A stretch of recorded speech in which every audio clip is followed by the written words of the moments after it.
Sindh high court ने Karsaz traffic हादसे की मुलजिमा नताशा की मनशियात केस में दरखास्त जमानत पर असिस्टेंट प्रोसिक्यूटर जनरल सिंध, तफ्तीशी ऑफिसर और दीगर को नोटिस जारी कर दिए। अदालत ने केस के तफ्तीशी ऑफिसर को आइंदा समाअत पर तलब कर लिया है। मजीद बात करेंगे, डॉन न्यूज के नुमाइंदे शफी बलोच हमारे साथ मौजूद हैं। शफी, मजीद तफसीलात बताइए।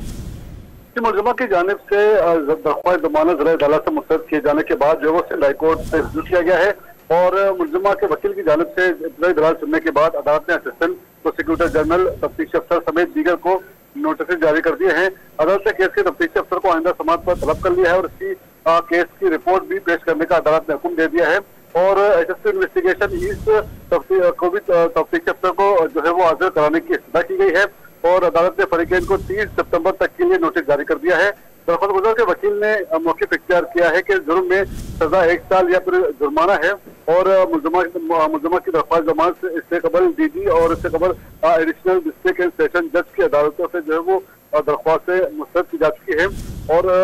सगासा के मुताबिक मुलजिमा पर आइस के नशे में गाड़ी चलाने का इल्जाम है, जबकि इससे कबल जो है वो हादसा केस में मुलजिमा की दरख्वास्त जमानत जो है वो मंजूर की जा चुकी है और बीएस से मुतल्लिक जो है वो दरख्वास्त भी मंजूर की जा चुकी है। जी, बहुत शुक्रिया आपका।